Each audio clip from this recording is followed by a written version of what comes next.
something that, look, what you tell us, we disagree with this. This may not be accurate. But where you have a condition that says you will not or you shall not ask me anything, it becomes very problematic.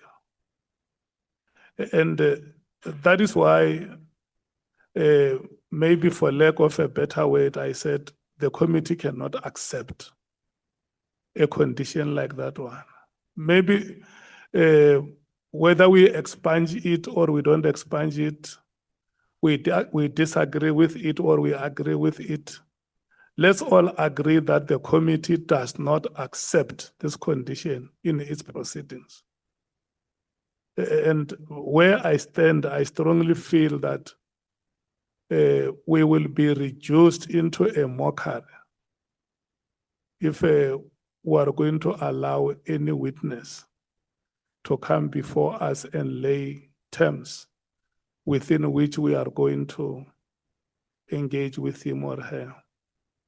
And when I listen to you, Mr. Paul O'Sullivan, maybe to come closer to where members are, you are saying there is a sensitive information that you feel it's very much important for the security of your children and your family.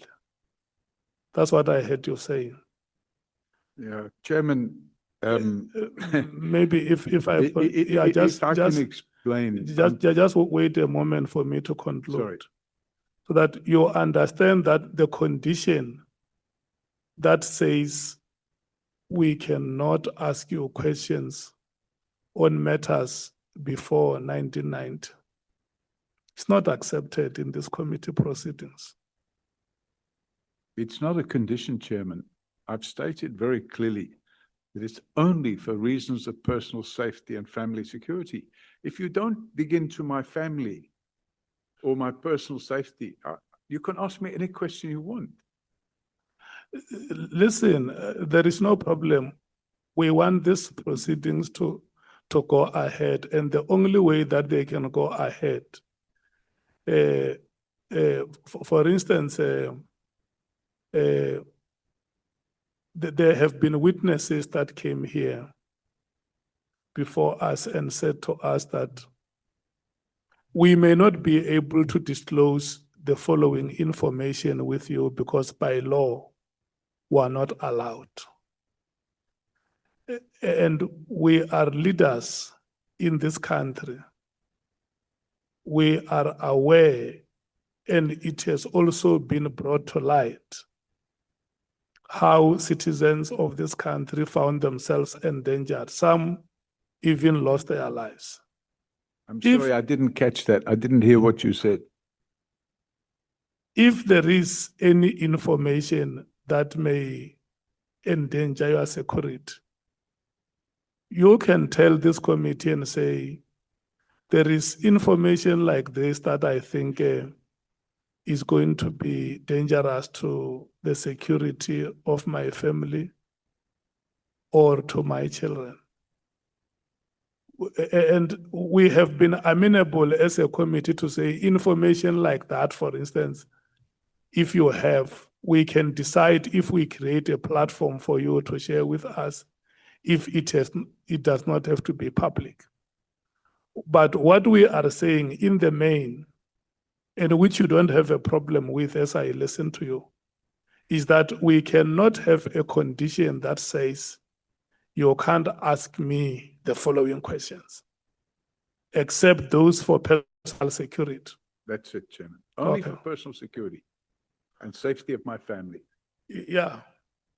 No, I think I wanted us to agree that that condition does not belong here. Honorable Nomvalo, do you still have something to say? And then Honorable Malema, we move forward.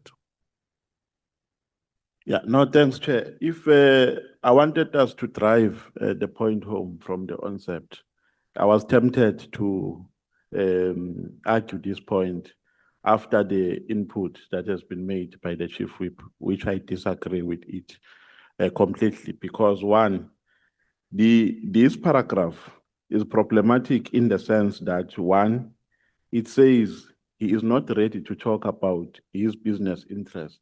And the same witness goes on in his statement. He talks about his business interest. So he says indirectly, I can tell you about my business interest, but you can't ask me about my business interest. That is problem number one. Problem number two is that as members of this committee, when we probe, we don't necessarily confine ourselves in the statement of the witness. We probe being guided by allegations which have been made by various people from society regarding the witness before us. So we're not going to be confined in this statement when we do our work. We will ask questions which we think are relevant at that particular time.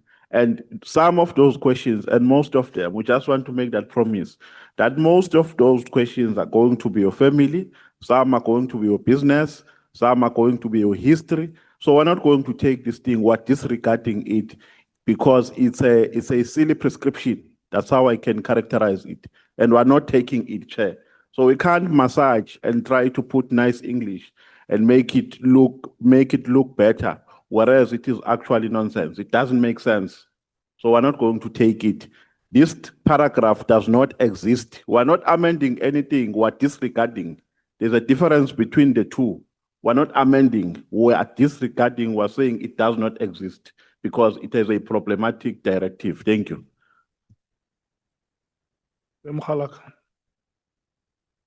No, Chair, I fully agree with what you said, but it is entirely incorrect. If not a deliberate decision to lie to the public, that we've never asked a witness not to amend his affidavit. The first witness to appear here, General Mkwanas, was told to go and amend his affidavit, which he was calling it supplementary affidavit. We said there's no such a thing. He left here, went to amend that affidavit. So it's not correct.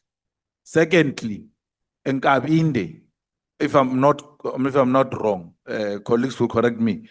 What we adjourned here to go and amend the affidavit.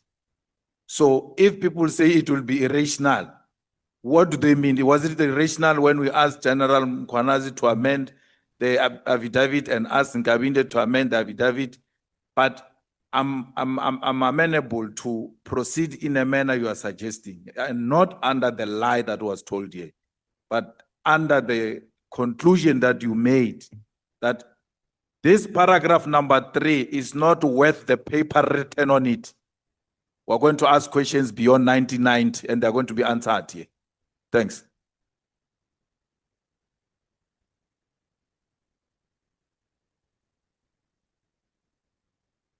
Okay, Chief Whip.